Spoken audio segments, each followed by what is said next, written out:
Namaste. Welcome.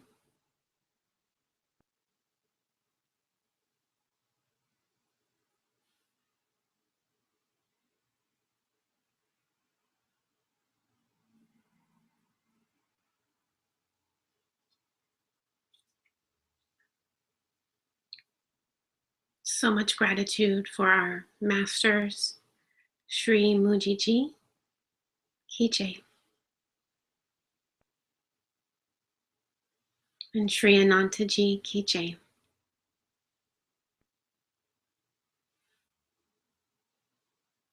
I'll be reading from Ananta's book today, Can You Stop Being? Starting from the beginning.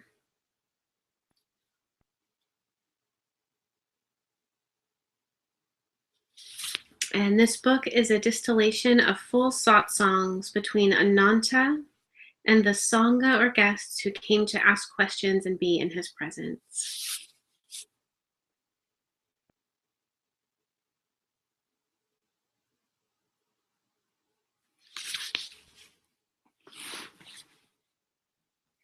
Preface, self-inquiry. When we say self-inquiry, what is it that we are really saying? What is the inquiry really about? What is it that we want to find out?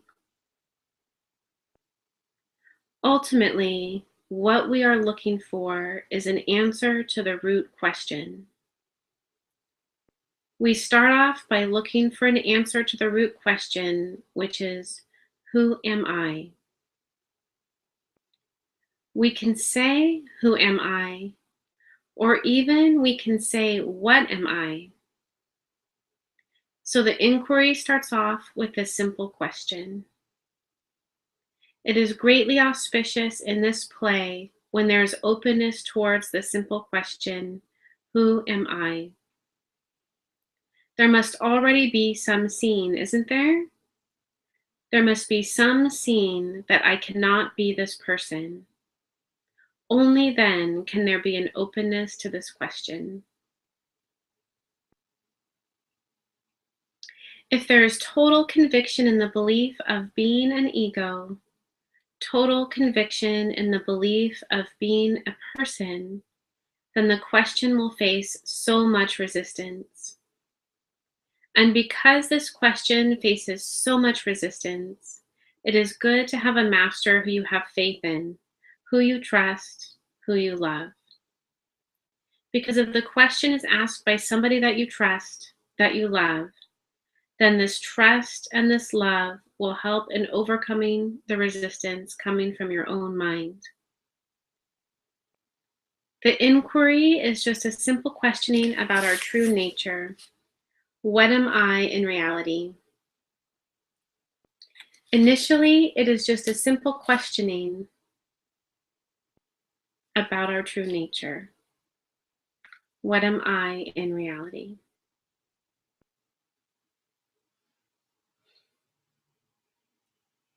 Initially, there seems to be a process prescribed as to how this inquiry can be done, and this aligns very well with the ancient Indian process called neti neti, which means not that, not that. Basically, what we are saying is that whatever is clearly not me, we are keeping aside. We say, this world which is appearing through my senses, this world of objects and phenomena is ever changing. But I am here witnessing this change.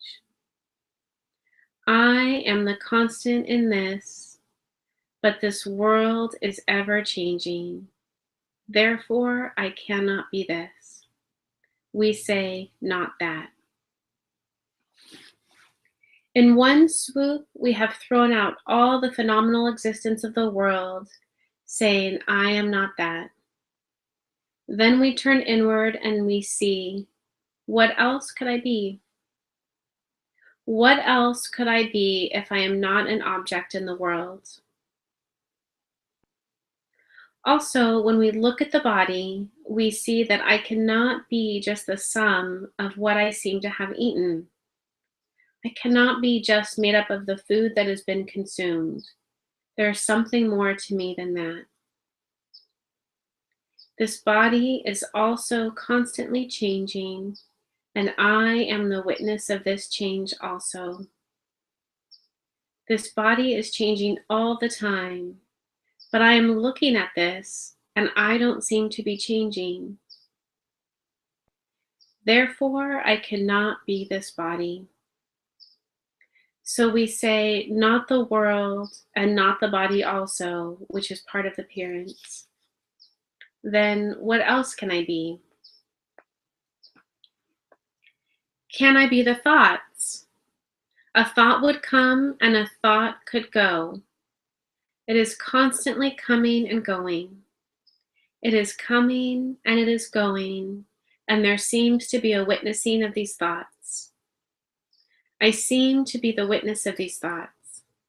I don't seem to be the content of it. Therefore, even this thought, I am not. The mind appears to be only a bundle of these thoughts.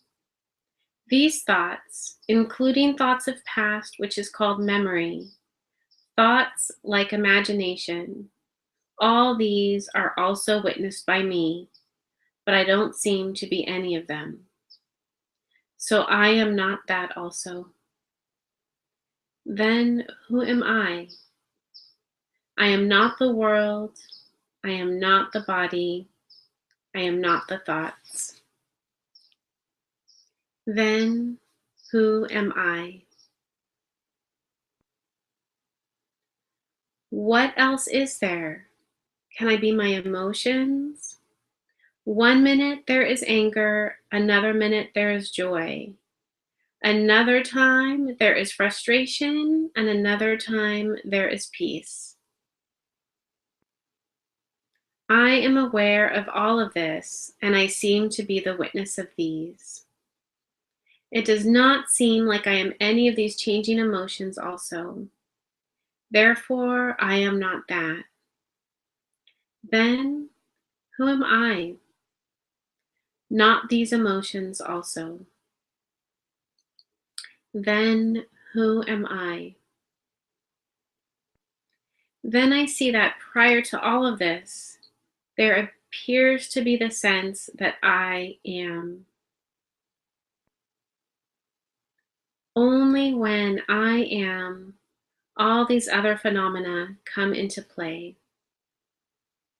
It seems like I am being, that there is a being here. This being seems to have a beautiful presence, a pure innocence unassociated with any other concept, just the pure beingness itself, just the sense that I am. It is not the thought I am.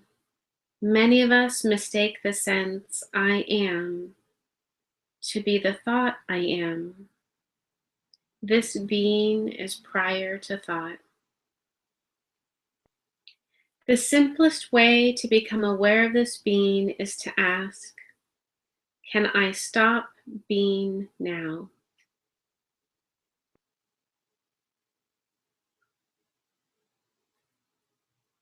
There can be a time when there is no thought, but I am still being.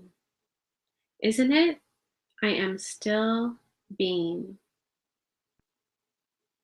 This being is ever present. In the waking states and the dream state, this being is always present. But even then we ask, is there something which is aware of even this pure being? There is awareness of this pure consciousness itself, isn't it? Even this consciousness seems to come and go. When I am asleep, then even this presence I am is not there. But I am aware of its presence and of its absence also. I'm able to report that in deep sleep, It was not there. So I am not even this consciousness. Then who am I?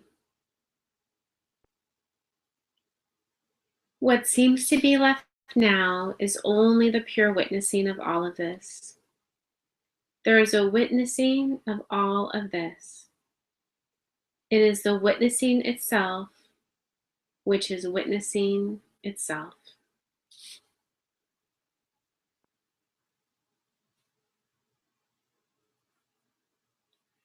Therefore, in the simple question, are you aware now? We see that awareness is aware of itself. This awareness seems to be all there is, the unmoving, untouched witnessing to all that exists. I amness which no words can accurately describe. This simple seeing is the fruit of the self-inquiry. Om Shanti, Shanti, Shanti.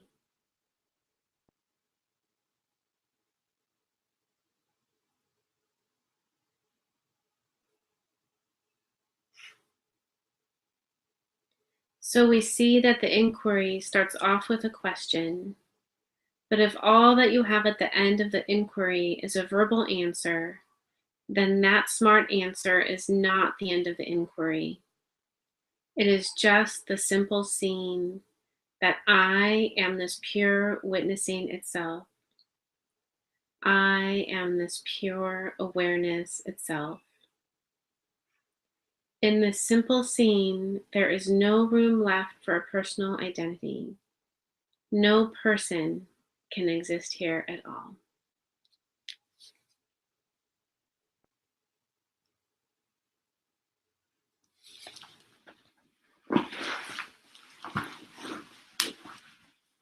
Namaste, Amaya.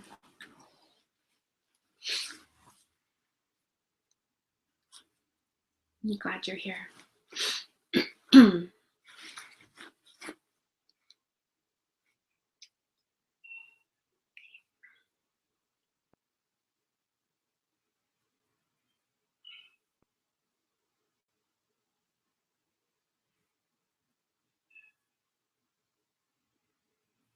Okay.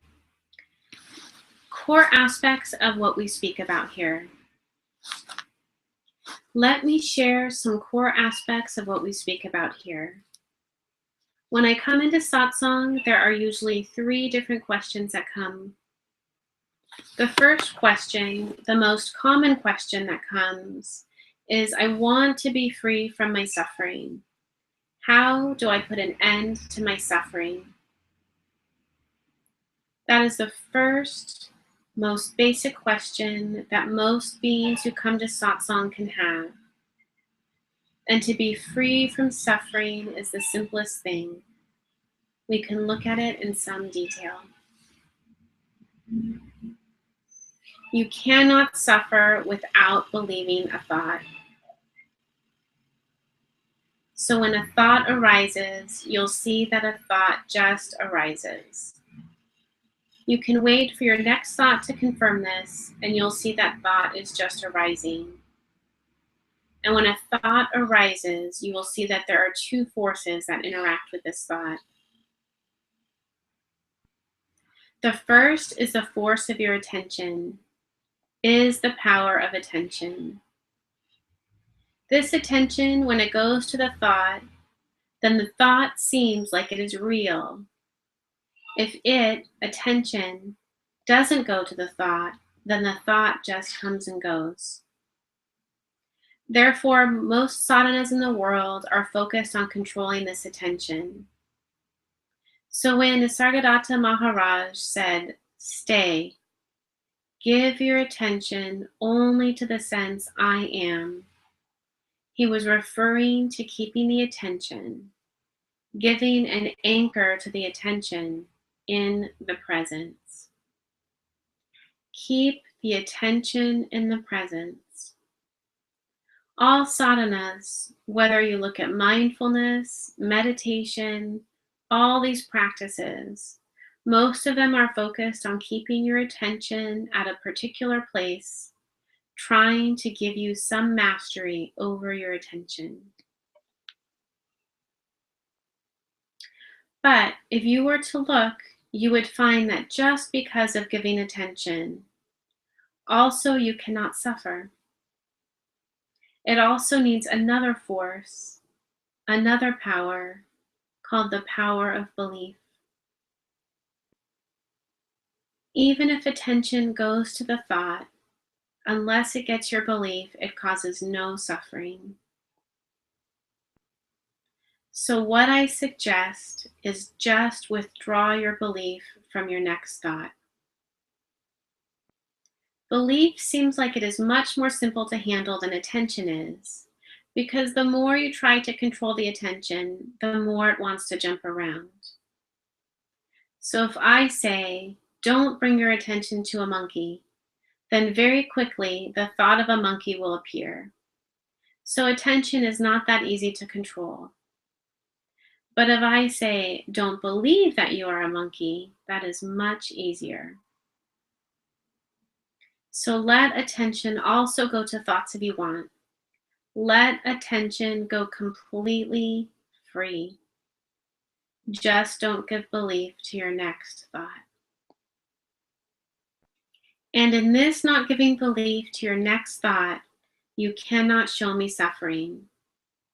Unless you believe some other thought, like belief is going automatically, or some other thought like this, you cannot show me suffering. In this, you will find so much space and the ability to contemplate into your true nature. When we are just constantly attracted to our thoughts and our attention and belief, and just consumed by thought, then there is no room for further contemplation. So first, some amount of freedom is gotten from these thoughts. These thoughts don't seem so powerful now after you've withdrawn your belief from them. They get their power from your own attention and belief. So this was the first question. How can I end my suffering? The end of your suffering is just not believing your next thought. Then you say, yes, I have lost my ability to suffer. All thoughts are just coming and going. I'm not resisting anything at all. So I have lost my ability to suffer. But can you show me God? Can you show me God? And my response to that question is yes. I ask you, can you stop being now? And in looking at this question, can I stop being now? You will find that the presence of being is here. It cannot be stopped. That's why this shortcut is here. If I were to say, go and find your being, then you will say that, oh, it gets confused. It feels like this and feels like that. But when I say, can you stop being now? Can you turn it off? Then you say, no, this presence is here. You cannot turn it off. This presence that I am, that I exist, is here. So this presence is consciousness, is God, is beingness, and the light of which this entire universe comes into play. Your own holy presence, your own Atma, is consciousness.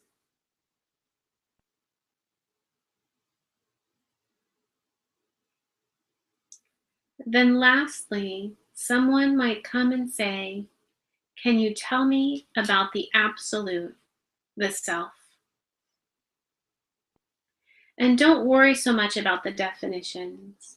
If your definition of God is the absolute self, That is absolutely fine. Don't worry, it's not about the definitions. Someone could come and say, can you show me the absolute self, the absolute truth? And for this, we have this question. Are you aware now? And you see that you are aware, and yet no phenomenal experience was required, not even the presence of being. And to be able to confirm that awareness is here, it was the awareness itself that checks. So this is awareness being aware of itself. Awareness being aware of awareness.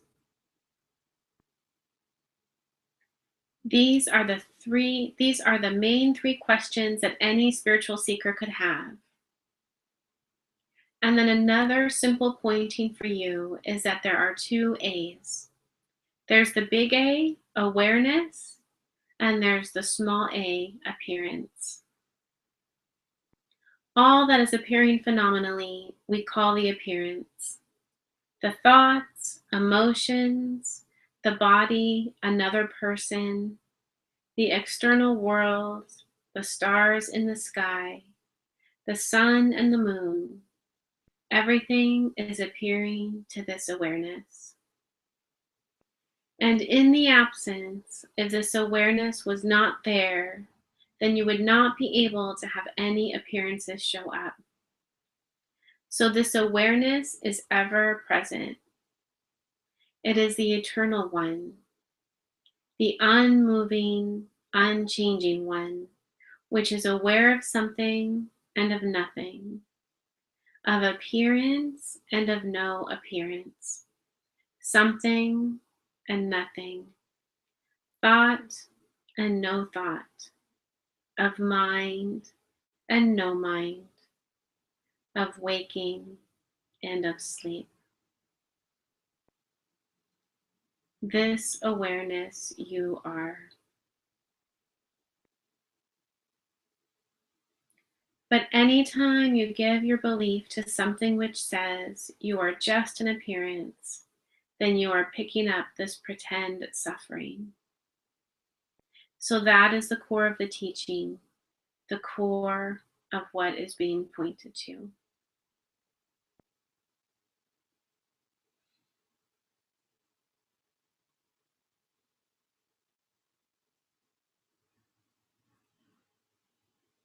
We'll just take a couple of minutes for silence for a moment before starting the next chapter.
Chapter 1.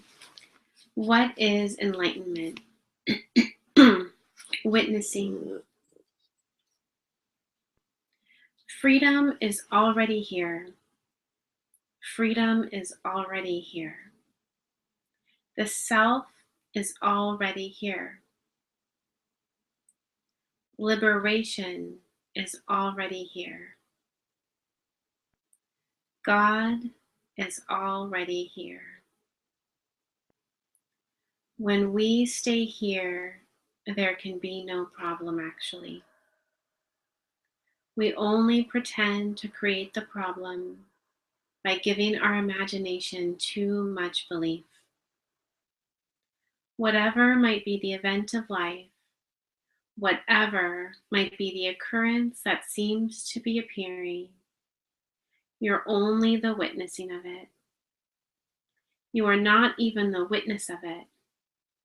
You're only the witnessing of it.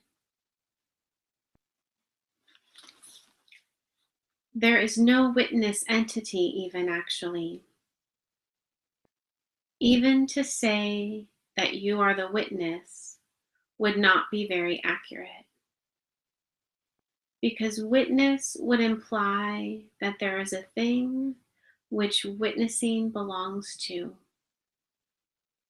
that there is an entity to which the pure seen reports to.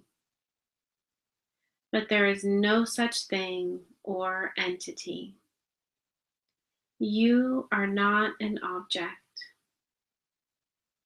So the joke is how this pure witnessing, pure awareness started confusing itself to be this body-mind organism. We say, be a witness to all this appearance, whether in the external world or in the internal world. Be a witness to all that is appearing in the external world, which is seemingly perceived through our senses, and in this internal world, the world of thoughts, the world of imagination, memory, emotion. This internal world is also perceived. It's good to start off saying that I am the witness. Then once this stabilizes a little bit, then we can even ask the question, is there the witness entity there? Is there a witness thing there? Is there an object who is a witness?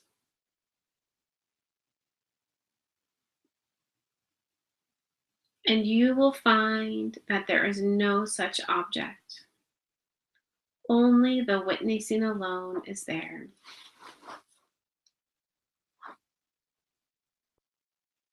So you were never a noun actually, you were a verb. The mind cannot fathom this. This, the mind cannot fathom because it is used to relating you to be an object. Suddenly you say that you are not a thing, but you're just a pure witnessing like a verb. Not even to call it an energy would be accurate because it is not phenomenal at all.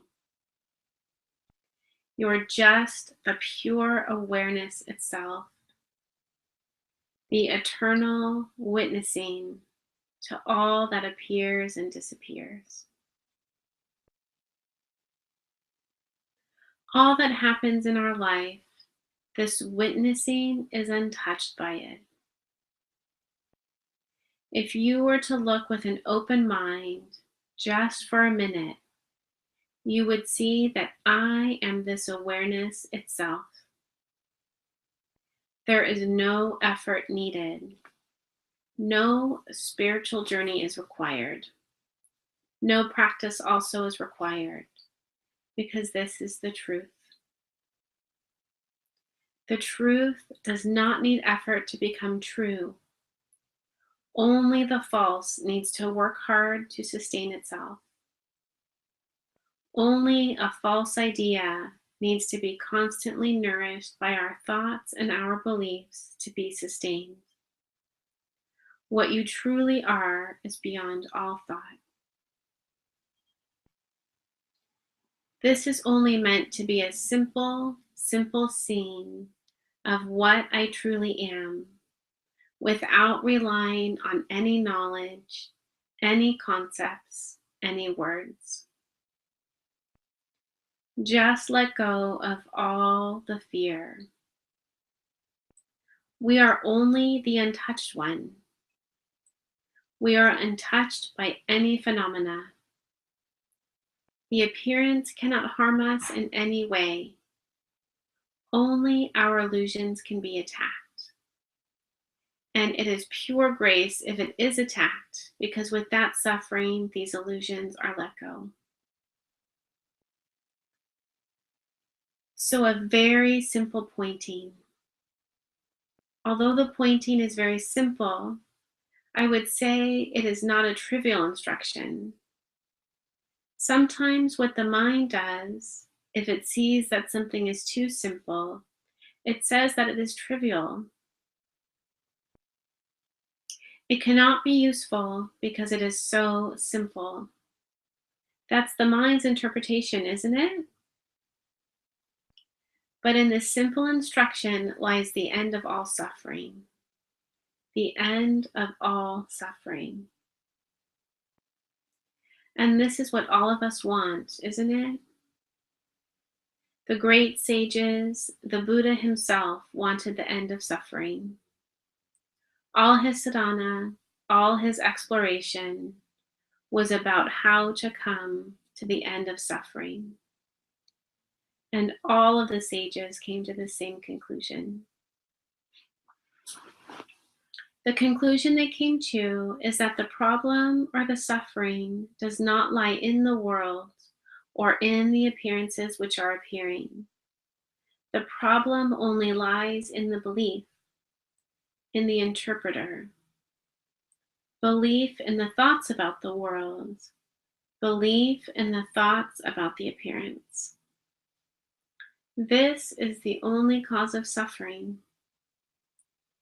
So first, let's be completely clear about this.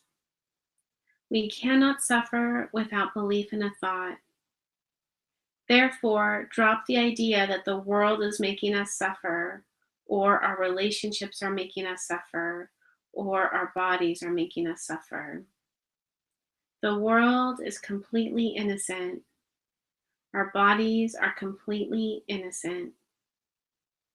The only thing that makes us suffer, seemingly suffer, is our belief in our thoughts.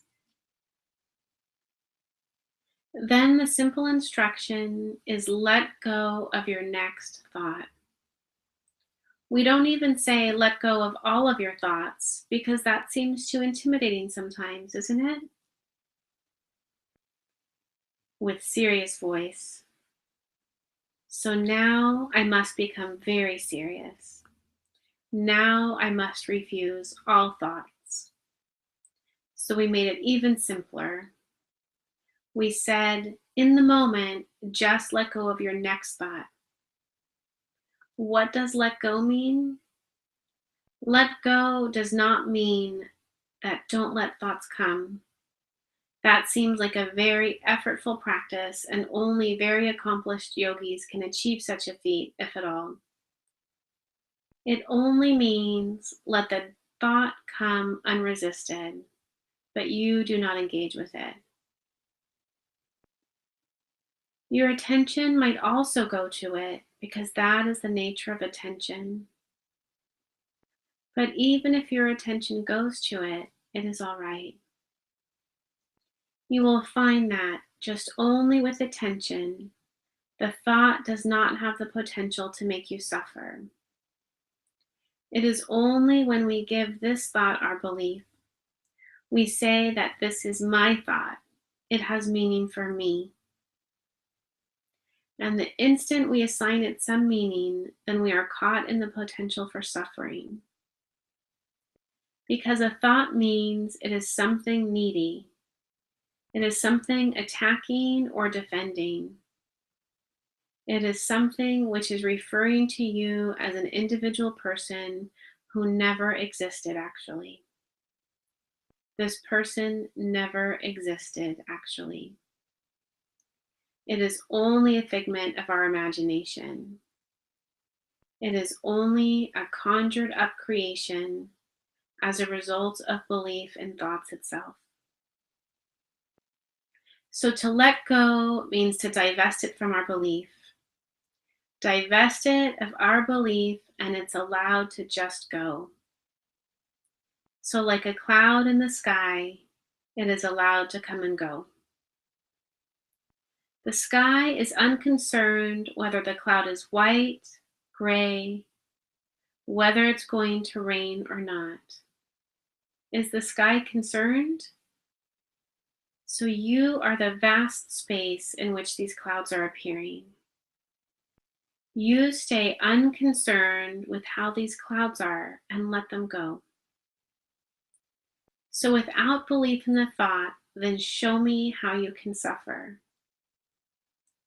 You will find that it is impossible to suffer. That is why we say that the simplest way to come to the end of suffering is to let go of your next thought. In fact, it is the only way. All paths only seem to be a preparation to come to this point of letting go of our next thought. There is no path, no true path, which can say that you can continue to believe your thoughts and suffering will stop. No path can say this because belief in the false identity equals suffering. So if you want to be free from suffering, it's very, very simple. Just let go of your next thought. No matter what came, some thoughts came, some emotions came, some heaviness came. You were just the untouched witnessing of all of this, isn't it? So don't say that this should not happen and that should not come. Between these shoulds and should nots are the true distraction actually. We are setting conditions for our freedom. We are saying freedom means some states should not come and only some states are allowed to come. It is not true. Freedom means freedom for all states to come, but you are resting, unconcerned by any state. That is true freedom. Freedom does not mean that we are fearful of some states. That would be a very shaky freedom, isn't it? It would be freedom only as long as some states are lasting. So the power that has been given to you now, the power of your own seeing, is that any state can emerge, but you are unconcerned.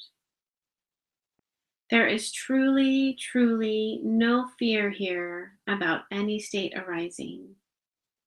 All states are welcome. And you will see this to be true about yourself. There is no fear here about any state arising. It could be the most angry state or the most depressed state. Any state is welcome to arise, but I will only be the witnessing of it. Nothing can make me the person who is fighting with such a state. I can only imagine myself to be that. But here, the imagining has stopped. Whatever can end is not real anyway, isn't it? Peace, joy, love are in service to my true self. They are in service to me. But once we pick up the idea of being a person and decide to chase this happiness, this same happiness, this very joy, this peace which is here now, this one seems so elusive. Wearing a person's clothes, all of this runs from us. In the naked reality of our true self, all of this is in service to us. Love is in service to me. I am not in service to love.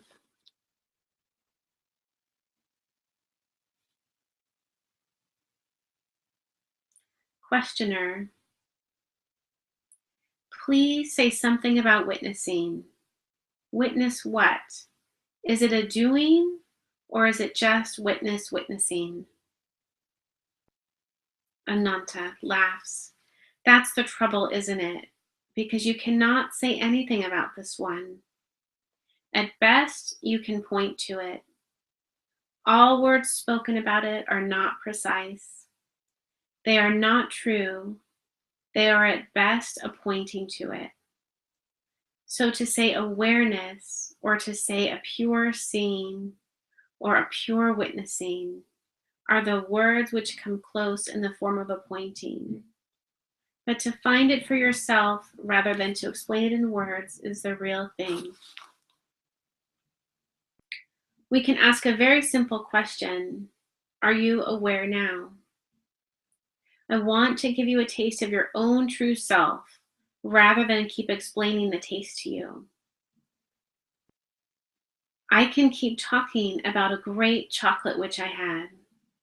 I can either keep describing what it was like, or say, here, why don't you have it? It's available right here. You would prefer to try it, isn't it? What is the way to try it? Just the simple question, am I aware now? You will see that it is awareness itself which knows about awareness. This awareness knowing awareness. Awareness being aware of awareness.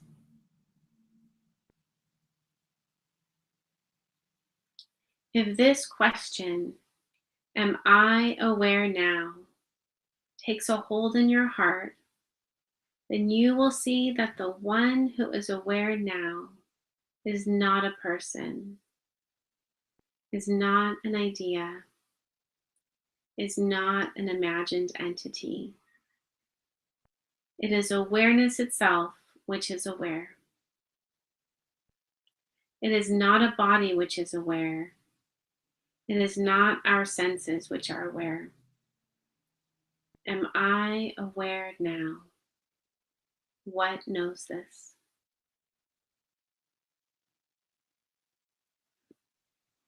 The simplest questions seem to have the most important answers. What are the simplest questions we can ask? Maybe one of the simplest questions that any being can ask is, who am I? Who am I? This question, in the most logical sense, should have been the basis of our understanding.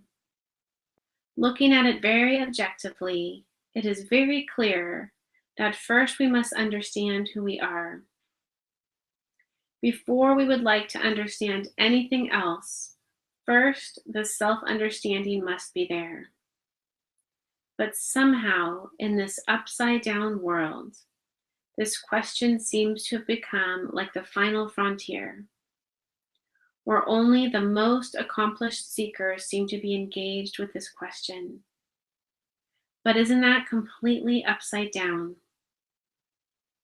How can it be that so many beings just go through entire lifetimes after lifetimes without ever really questioning, who am I? Why does it happen like this? It happens only because there is a hypnosis of the mind. The hypnosis of the mind resists this question with all its might. All kinds of resistance will come, which will say all kinds of nonsense. It will say, what will I get? First tell me, what will I get if I were to ask this question? It will say, nobody can find this answer. Without even looking, it will use some half-knowledge, half-baked knowledge to resist the question. Because in this question, who am I, itself is the entire unraveling of this delusion of separation, of the delusion of ego, of the delusion that I am a separate entity, a separate person. In this one simple question, the entire delusion can be dissolved. Yet we are constantly catering to an I. We are constantly catering to an I, but we never want to ask, who am I? All that we do is for me. The ego's mantra is what's in it for me. All that we do is for me, yet no, we never want to find out, who is this me? The question is, who am I?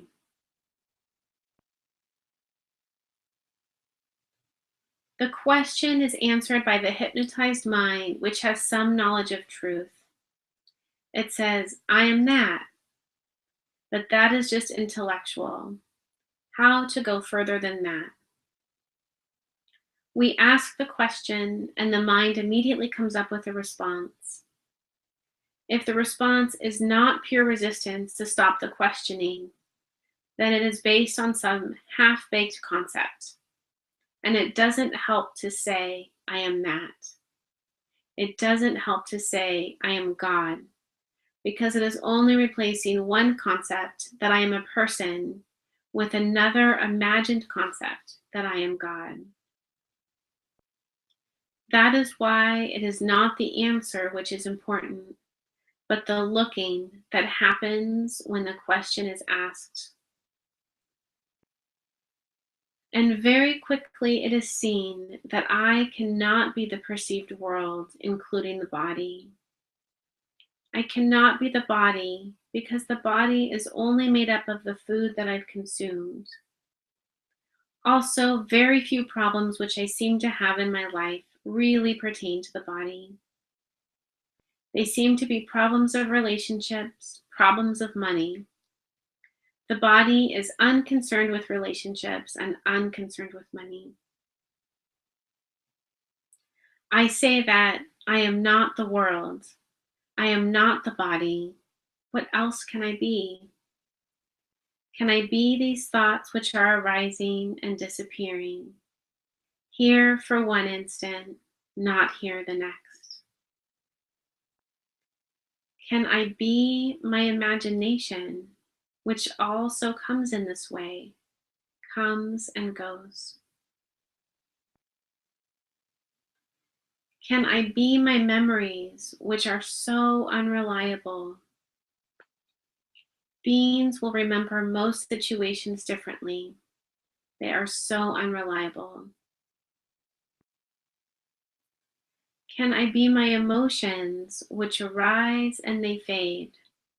1 minute happiness, second minute sadness, with no predictability. Who is the witness to all of these? Who witnesses the world? Who witnesses the body? Who witnesses the thoughts? Who witnesses the emotions?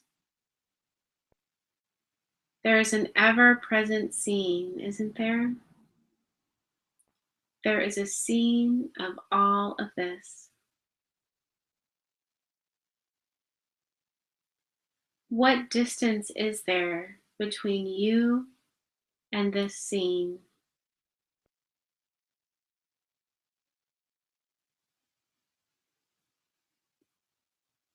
Even if you feel you know the answer already, just look again.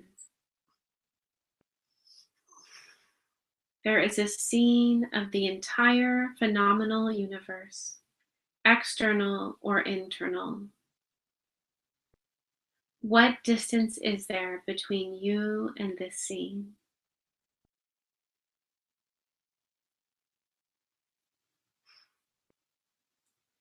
Does the scene come and go?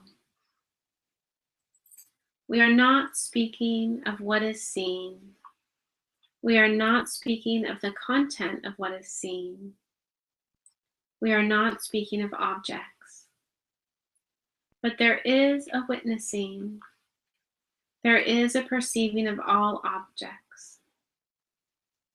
Does this perceiving come and go?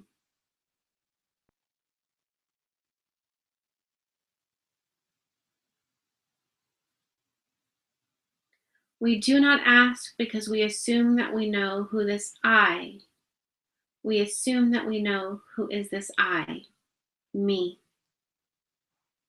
The mind presumes an answer, and where there is a slight inclination to ask, to look, then it comes up with a canned response. It can even say something really glorious. It can say, "You are consciousness. You are God." Or a very popular one, "You are the soul." But it is still coming from a person pretending to be any of these things.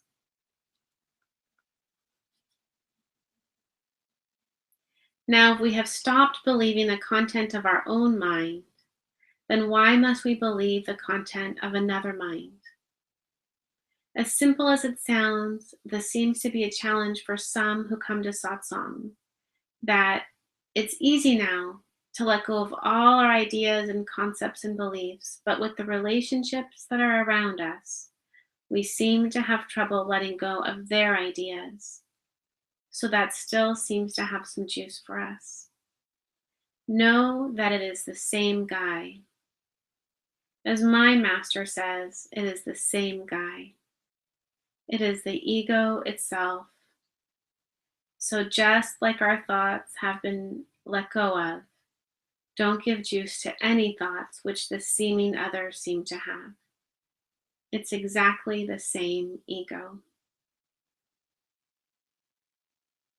The practical world. Questioner. If I try to diffuse the ego, will it be highly difficult to operate in the practical world? I do understand that the ego is definitely a delusion, but this temporary external world appearing in our minds is also a creation of God. Ananta. With the birth of beingness rises the sense I am. After that, there is the birth of the phenomenal universe, which seems to be perceived.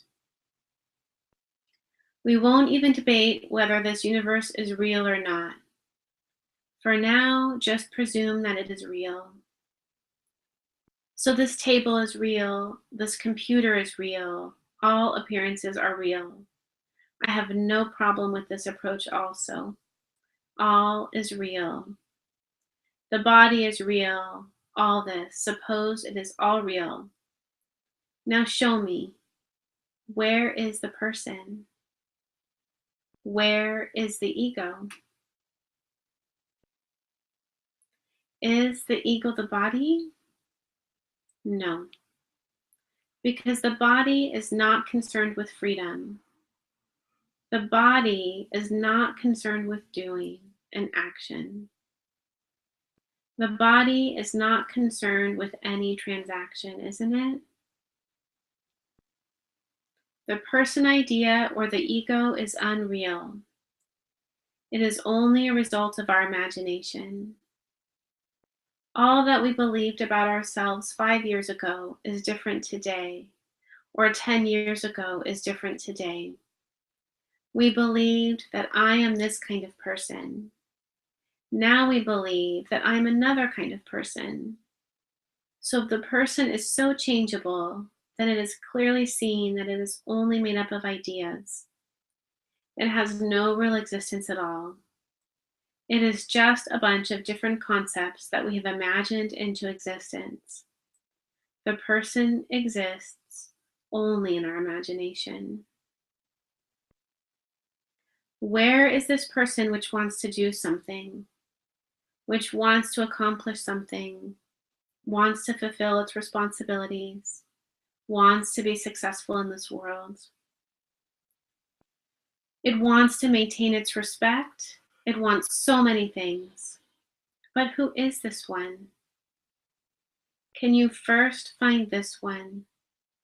before catering to all its requirements. Before running on the treadmill, can you first find out where are you going?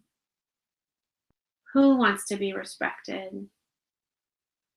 Who wants to ensure that actions are happening? Whose responsibilities are these? If you look openly with an open mind, you will come to the conclusion that this one never ever existed at all, is pure delusion. That is why we say it is the hypnosis of the mind. Questioner: my point is that self-realization requires developing a different competency, while the world demands a different competency to manage a country or manage a business. Ananta: to realize the self is possible right now. I am not giving you a practice. I am not giving you any skills to develop, nothing to be learned. All I'm saying is for one instant, don't follow your mind and see what exists here right now. We've made it even simpler for you. We've made it even simpler with the question, can you stop being now? What will you do to stop being? This being is ever present, isn't it? The mind will not understand this. Don't struggle. Don't work hard. The words are finding their place automatically. Can you stop being now? This being is God. This being is consciousness. This being is I am. There's nowhere you need to go, no competency to be developed, no skills required, no use of the mind is needed. The mind is just a bundle of thoughts and similar energies. They cannot help you now. Can you stop being now? What is this being? Questioner: I cannot stop being now, but it is a silent watch. It may give peace, but how to meet the demands of duty?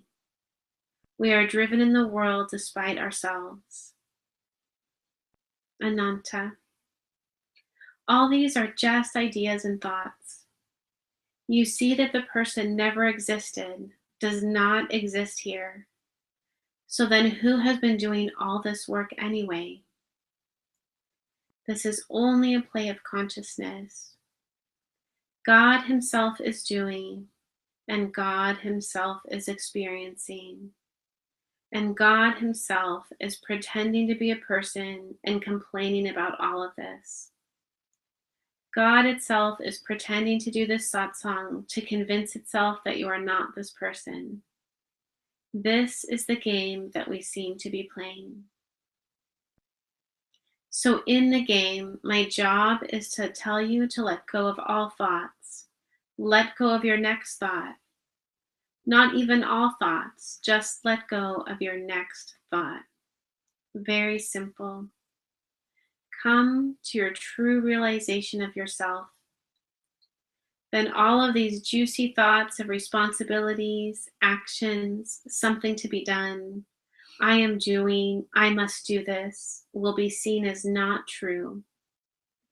All this is happening by itself. So no doing or non-doing. Both are doing actually. The decision to do or the decision to not do are the same, which presumes that you are the doer. Just be in the state of pure neutrality, and you will see that automatically all has been happening. All has always been happening through the force of consciousness itself.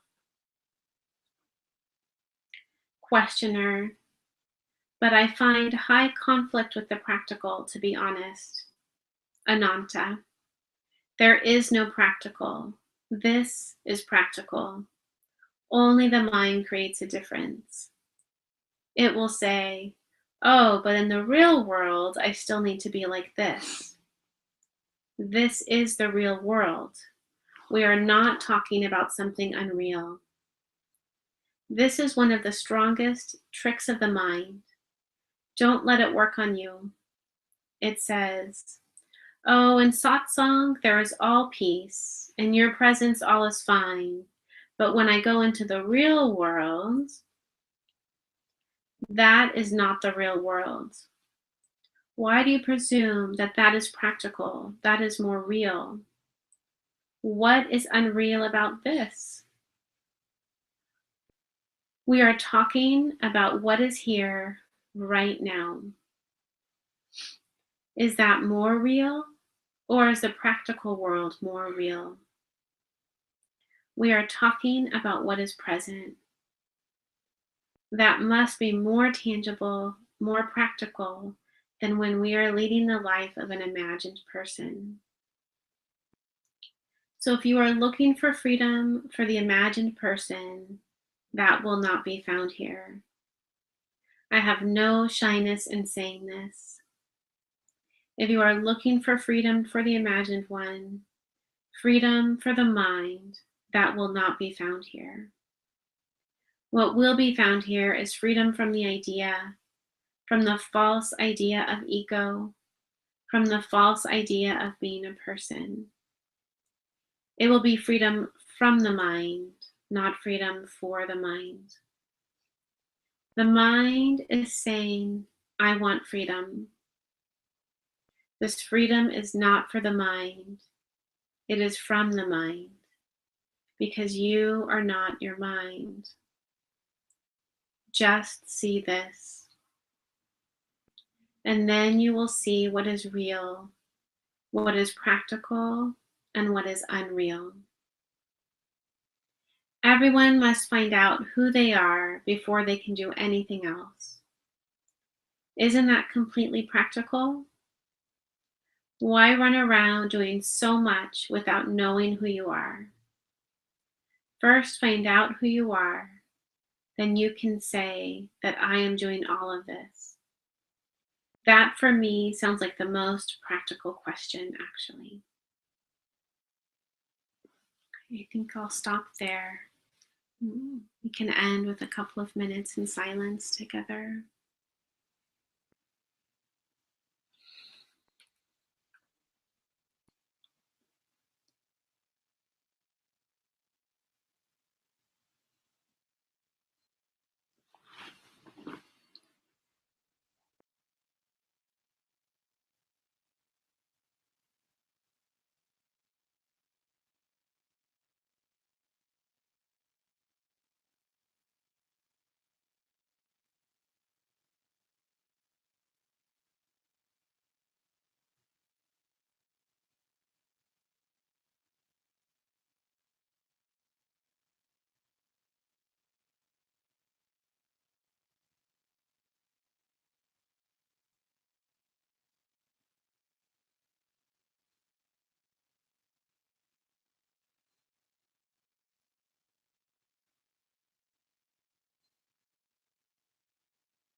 Thank you for joining today.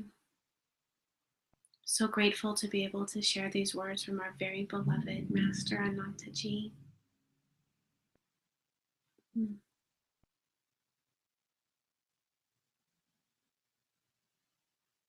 Thank you.